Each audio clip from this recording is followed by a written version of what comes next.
Boa noite, queridos amigos. Vamos continuar estudando a nossa série Jesus, o Restaurador da Vida. O tema de hoje é muito importante e tem que ver com relação à intercessão de Jesus. Se você tem a sua guia de estudo, por favor, abra na página 20. Ali o título é Jesus e a intercessão. O que vamos estudar aqui basicamente tem que ver com relação ao templo de Jerusalém, o santuário que se construiu. Vocês devem lembrar muito bem que quando o povo de Israel foi liberto do Egito, eles tiveram que atravessar o deserto para chegar na terra de Canaã, onde finalmente eles morariam. Só que na sua viagem pelo deserto, Deus pediu que eles construíssem um santuário. O santuário era o centro da adoração. Agora, era um santuário transportável que enquanto eles viajavam, esse santuário também se carregava e se levava de um lugar para outro. Mas finalmente, quando eles se estabeleceram lá em Jerusalém, Salomão especialmente construiu o templo de Jerusalém estável, em uma escala muito maior, mas ali sempre se tornou o centro de toda a adoração do povo de Israel. Os sonhos de todos os israelitas na sua vida era chegar lá. Diz a história que pelo menos os homens, 3 vezes durante o ano, eles iam a Jerusalém para adorar a Deus, levar suas ofertas e participar das festas que acontecia ao redor do templo. Então, é sobre esse templo que vamos estudar hoje.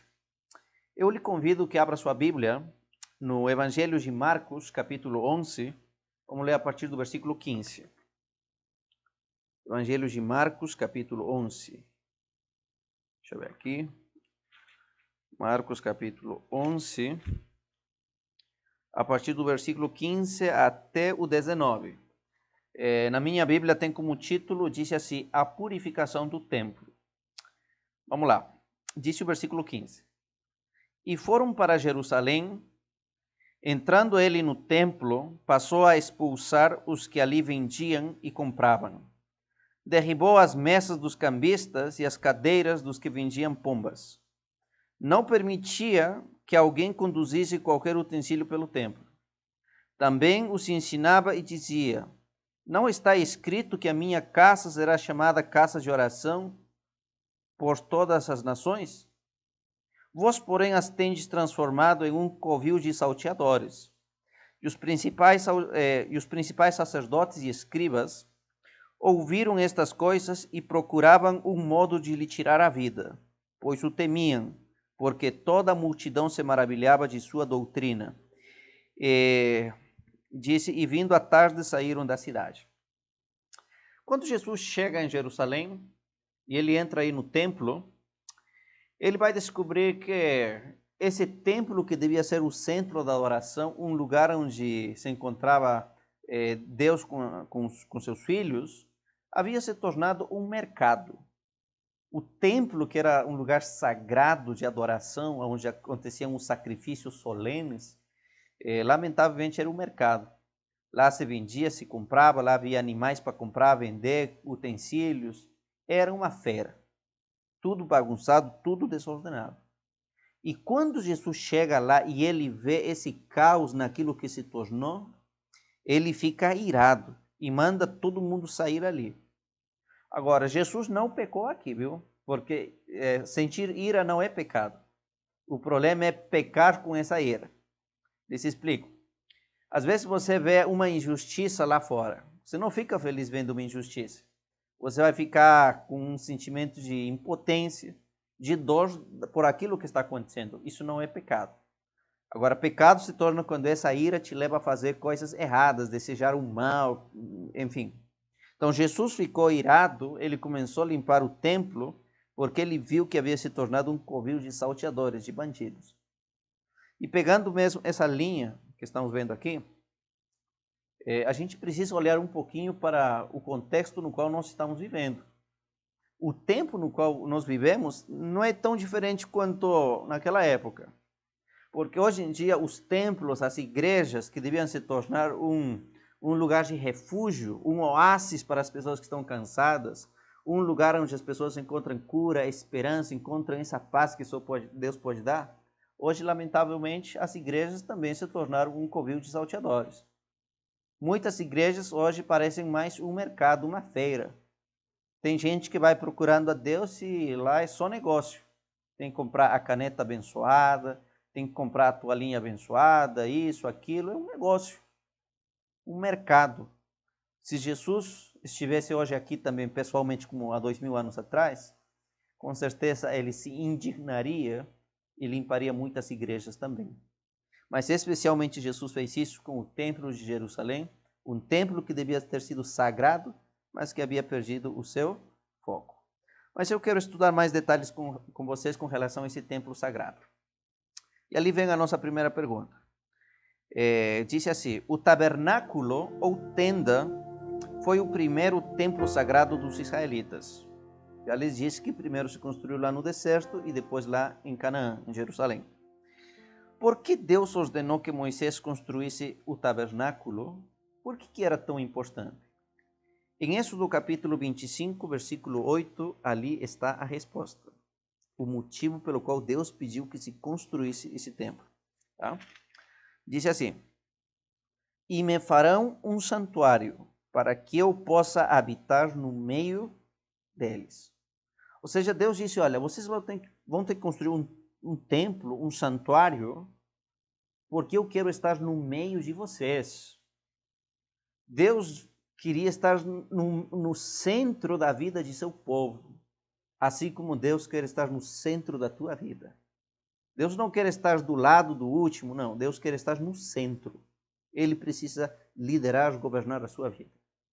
Então, quando você vê, por exemplo, como que era o santuário, vamos fazer de conta que o templo era esse livro aqui, esse guia de estudo. Tá? Desse lado aqui haviam 3 tribos. Aqui haviam outras 3, desse lado outras 3 e daqui outras 3. As 12 tribos, ao redor do templo. No meio estava o santuário, o templo. E ali se manifestava a presença de Deus. Então ali por isso que Deus disse, né? Eu vou habitar no meio do meu povo. Então vamos responder ali. Por que Deus ordenou que Moisés construísse esse tabernáculo? Porque ele queria estar no meio de seu povo. Segunda pergunta. O tabernáculo que Moisés construiu no deserto foi feito a partir de qual modelo? Ele se baseou no que para construir esse templo? Porque esse templo tinha partes. Tinha basicamente 3 partes. Você entrava aí no santuário, ali estava o pátio, ali estava o lugar santo e estava o lugar santíssimo. Aonde é que Moisés se inspirou? Qual foi o modelo do qual ele tirou? A resposta está em Hebreus capítulo 8.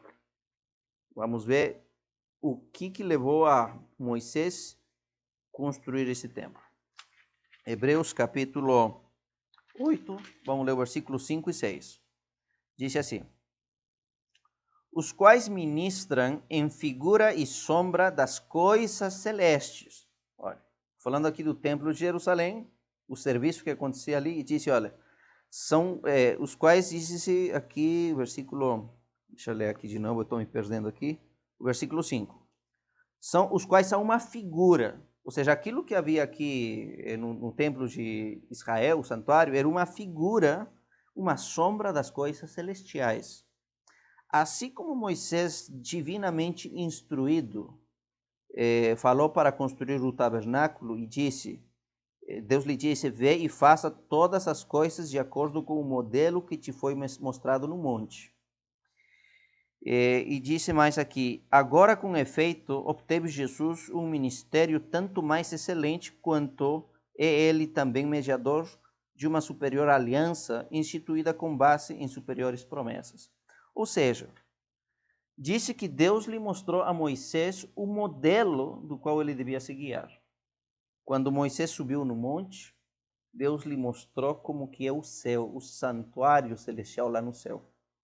E Moisés, se guiando desse santuário, desse tabernáculo celestial, ele construiu o tabernáculo terrestre.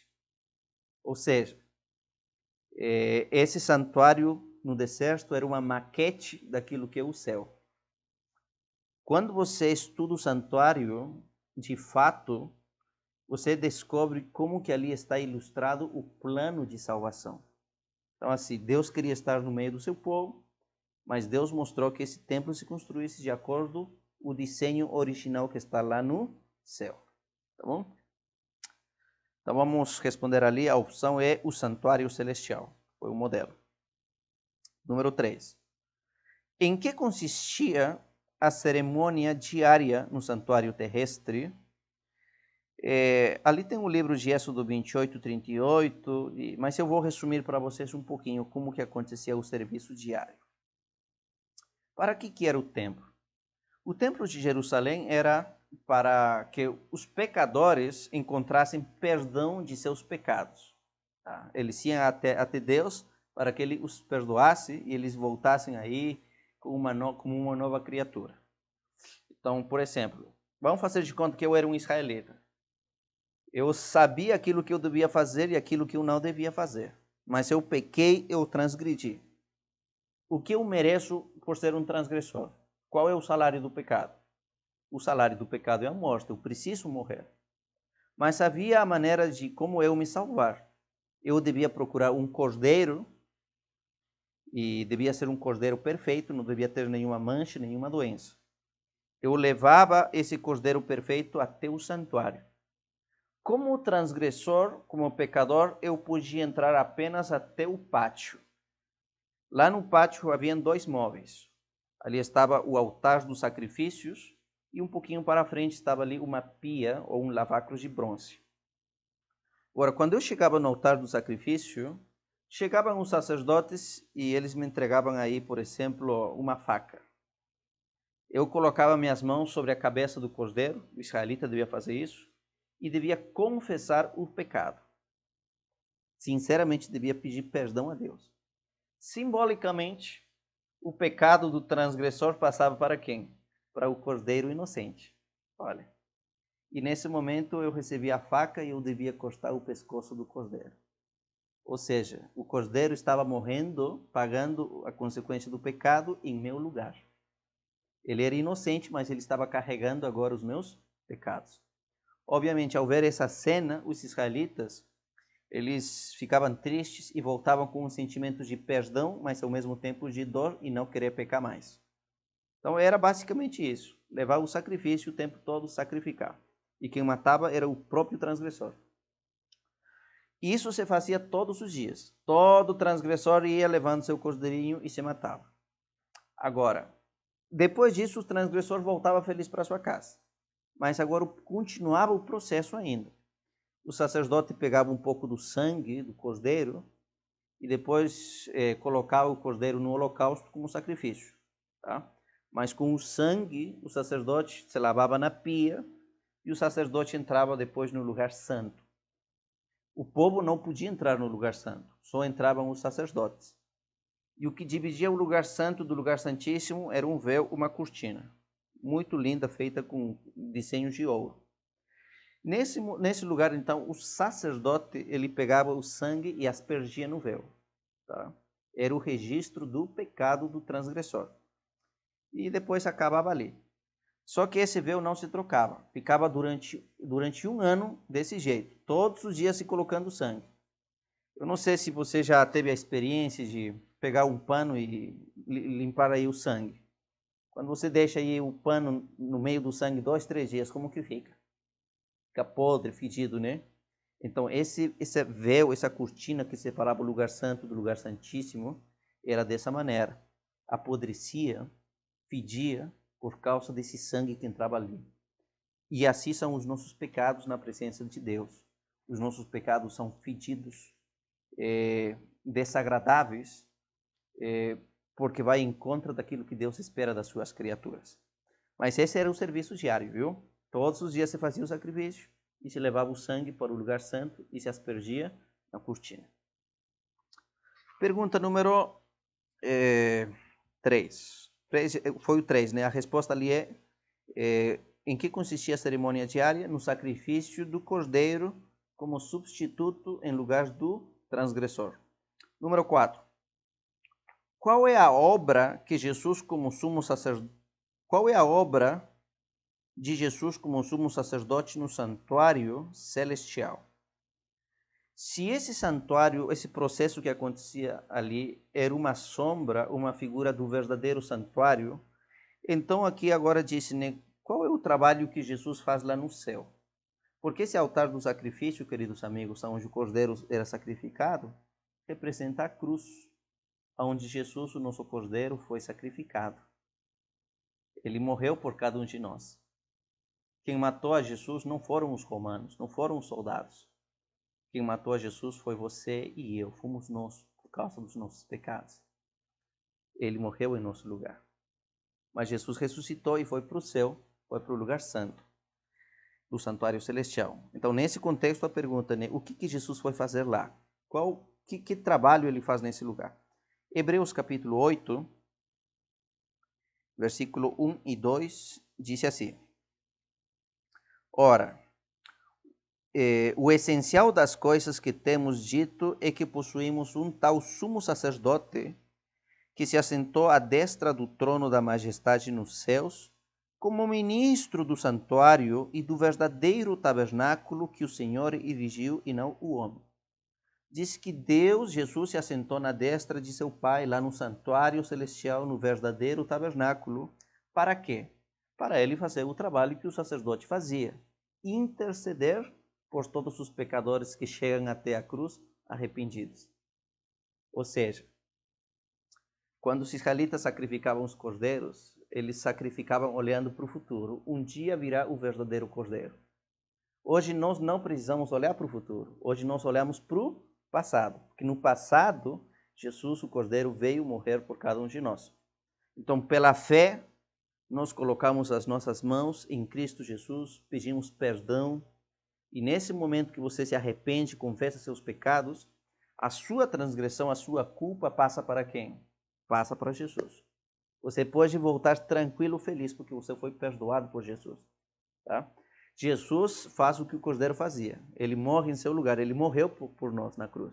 Ele carregou as nossas culpas. Tá? Nós que merecíamos morrer, mas ele morreu em nosso lugar. Mas agora ele, diante do no lugar santo, diante da presença do Pai, ele faz o trabalho do sacerdote, o trabalho de intercessão. Jesus disse para o Pai: Pai, é verdade que o Max, ele pecou. Ele merece morrer, ele é transgressor. Ele fez o que não devia fazer. Mas, por favor, perdoa ele, porque eu morri no lugar dele. Lá na cruz eu paguei as consequências da transgressão dele. Perdoa, por favor. E nesse momento o Pai me perdoa e eu sou justificado pela fé em Jesus. Eu não fiz nada. Quem fez tudo foi Jesus. Eu apenas pela fé o aceitei. Então é esse trabalho que Jesus foi fazer lá no céu. Então a resposta da pergunta 4 é: Jesus intercede por todos os pecadores que se achegam a ele. Pergunta 5. Por que o santuário celestial precisava ser purificado? Olha, lembra que eu lhes disse que durante um ano se colocava o sangue no véu e ficava apodrecendo? Então, uma vez ao ano, o sumo sacerdote, não era mais o sacerdote agora era o sumo sacerdote, ele entrava até o lugar santíssimo, era o único dia que ele podia entrar uma vez ao ano, era na festa do dia da expiação, e o sumo sacerdote intercedia pelo povo e ao mesmo tempo julgava. E ali se purificava o santuário. Era o momento quando se limpava o véu e depois toda a transgressão que havia registrado ali se passava para um bode expiatório, que representava Satanás. Em outras palavras, o pecado do transgressor passava para o cordeiro, e do cordeiro o pecado passava para o santuário, o registro, e finalmente no dia da expiação, do santuário passava para o bode, que era o responsável por todos os pecados. Então, isso acontecia no dia da expiação. Agora, por que o sumo sacerdote devia interceder e julgar? Interceder porque era a maneira através do qual os israelitas podiam se salvar. E julgar pelo seguinte: nem todas as pessoas que levavam o seu cordeiro eram sinceros e verdadeiros. Muitos faziam isso só por fazer, como uma obrigação, mas não porque de fato houvesse arrependimento no coração. Então o sumo sacerdote ele precisava julgar se os pecados confessados que entraram ali foram verdadeiramente sinceros, confessados sinceramente. Então, é isso que se fazia uma vez durante o ano. Quem era inocente era perdoado. Se houvesse alguma pessoa que estava em pecado e não havia confessado seus pecados, ou não foi sincero, ele era eliminado do povo. Então, dessa maneira, acontecia o sacrifício diário e o sacrifício anual. Tá? Todos os dias sacrificavam os cordeiros e no final, uma vez durante o ano, se fazia a limpeza ou a purificação do santuário. Muito bem, a resposta ali é o seguinte. O que Jesus... a 6, né?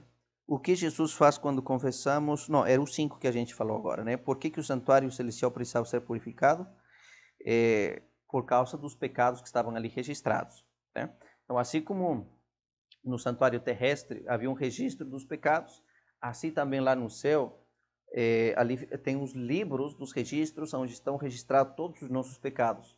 A nossa vida, na verdade, todas as coisas boas e erradas que fazemos. Então, quando nós pedimos perdão a Jesus, ele nos perdoa. Só que nós precisamos passar por um processo de julgamento, porque nem todas as pessoas que procuram a Jesus ou confessam seus pecados são sinceros. E nem todas as pessoas também perseveram. A Bíblia diz que aquele que persevera até o fim será salvo.